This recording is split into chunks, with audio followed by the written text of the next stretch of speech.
ਵੇਖੋ ਸਾਰੇ ਕਮਰੇ ਪਾਟੇ ਪਏ ਨੇ।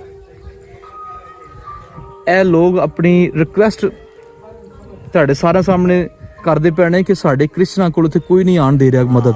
ਜੇ ਲੰਗਰ ਪਾਣੀ ਲੈ ਰੋਟੀ ਪਾਣੀ ਦਿੰਦੇ ਨੇ ਉਹ ਤੇ ਮੁਸਲਮਾਨ ਆਦਾ ਦਿੰਦੇ ਨੇ, ਮੈਂ ਤੁਹਾਡੇ ਆਪ ਸਮਾਦੋ ਉਹ ਕਹਿੰਦੇ ਨੇ ਆਪਣਿਆਂ ਨੂੰ ਬੁਲਾਓ। ਹਾਂ ਤੇ ਤਾਂ ਹੀ ਤੁਹਾਡੇ ਨੇ ਹਾਂ ਤਾਂ ਉਹਨਾਂ ਨੇ ਕਦੀ ਆਖਿਆ ਨਹੀਂ ਰੋਟੀ ਪਾਣੀ ਲਾਈ। ਤੇ ਸਾਡੇ ਇਹ ਜ਼ਿਮੀਂਦਾਰ ਹੈਗੇ ਜਿਹੜੇ ਉਸ ਵਿੱਚ ਕੀ ਨਹੀਂ ਉਹਨਾਂ ਨੇ ਯਾਰ ਮਾੜੇ ਬੰਦੇ ਨੂੰ ਉਹਨਾਂ ਨੂੰ ਦੇਈਏ ਤੋਂ ਨਹੀਂ ਦਿੰਦੇ ਸਰਕਾਰ, ਨਹੀਂ ਦਿੰਦੇ, ਰੋਟੀ ਪਾਣੀ ਨਹੀਂ ਦਿੰਦੇ। ਲਾਹੌਰ ਤੋਂ ਬੜੀ ਦੂਰ ਨਿਕਲ ਆਇਆ ਇੱਕ ਵੀਡੀਓ ਕਲਿੱਪ ਨਾਲ।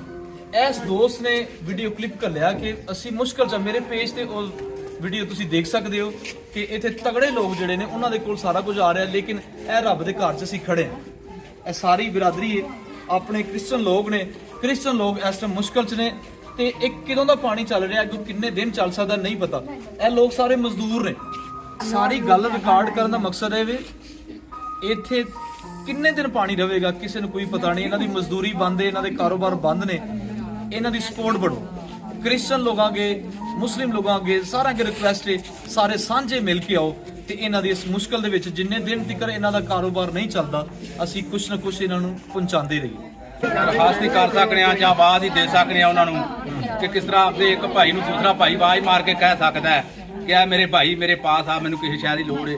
ਅਸੀਂ ਤਾਂ ਸਿਰਫ ਆਵਾਜ਼ ਹੀ ਪਹੁੰਚਾ ਸਕਦੇ ਆ। ਅੱਗੋਂ ਕਿਸੇ ਨੇ ਸਾਡੀ ਸੁਣਨੀ ਜਾਂ ਨਾ ਸੁਣਨੀ ਉਹ ਉਹਦੀ ਮਰਜ਼ੀ ਹੈ ਜਾਂ ਖੁਦਾ ਦੀ ਮਰਜ਼ੀ ਹੈ। ਜੇ ਅਗਰ ਖੁਦਾ ਨੇ ਚਾਹਿਆ ਤੇ ਸਾਡੇ ਜੋ ਵੀ ਭੈਣ ਭਾਈ ਨੇ ਉਹ ਸਾਡੇ ਤੱਕ ਜ਼ਰੂਰ ਪਹੁੰਚਣ ਦੇ। ਜੇ ਉਹ ਕਹਿਣਾ ਉਹ ਚਾਹੇ ਜੋ ਕੁਝ ਮਰਜ਼ੀ ਕਰ ਸਕਦਾ ਹੈ। ਸਾਡੀ ਖੁਦਾ ਕੇ ਬਿਨਾਂ ਦੁਆ ਹੈ ਕਿ ਸਾਡੇ ਭੈਣ ਭਾਈਆਂ ਨੂੰ ਹਿੰਮਤ ਦੇਵੇ, ਤਾਕਤ ਦੇਵੇ, ਉਹ ਪਹੁੰਚਣ ਆਪਦੇ ਭੈਣ ਭਾਈਆਂ ਤੱਕ ਸਾਰੇ ਮਿਲ ਕੇ ਇਸ ਮੁਸ਼ਕਲ ਦੀ ਘੜੀ 'ਚ ਸਾਡਾ ਸਾਥ ਦੇਣ ਔਰ ਸਾਨੂੰ ਇਸ ਮੁਸ਼ਕਲ ਤੋਂ ਬਾਹਰ ਕੱਢਣ ਤੇ ਖੁਦਾ ਉਹਨਾਂ ਨੂੰ ਬਰਕਤ ਦੇ, ਖੁਦਾ ਉਹਨਾਂ ਨੂੰ ਇਸਤੇਮਾਲ ਕਰੇ। ਘਰਾਂ ਦੇ ਵਿੱਚ ਬਹਿ ਕੇ ਵੀਡੀਓ ਵੇਖ ਕੇ ਇਹ ਨਾ ਆਖਣਾ ਕਿ ਫੇਕ ਹੈ, ਇਹ ਤੇ ਇੱਥੇ ਆਓ ਤੁਹਾਨੂੰ ਪਤਾ ਲੱਗੇ ਕਿ ਫੇਕ ਹੈ ਕਿ ਸਾਰਾ ਕੁਝ ਕੀ ਸੂਰਤ ਹਾਲ ਹੈ ਜਾਂ ਕੀ ਨਹੀਂ ਦਾ। ਇਹ ਭੇੜੀਆਂ ਸਮਾਨ ਦਾ ਗਾਉਂ ਹੈ। ਕਸੂਰ ਤੋਂ ਤਕਰੀਬਨ 20 ਕਿਲੋਮੀਟਰ ਦੂਰ ਹੈ। ਲਾਹੌਰ ਤਾਂ ਬੜੀ ਦੂਰ ਹੈ। ਕਸੂਰ ਤੋਂ 20 ਕਿਲੋਮੀਟਰ ਦੂਰ ਹੈ ਪਿੰਡ ਭੇੜੀਆਂ ਸਮਾਨ। ਸਿਨਹਾਲੇ ਤੋਂ ਅੱਗੇ ਪੈਂਦਾ ਹੈ, ਬਾਰਡਰ ਏਰੀਆ, ਸਾਰਾ ਦਰਿਆ ਏਰੀਆ।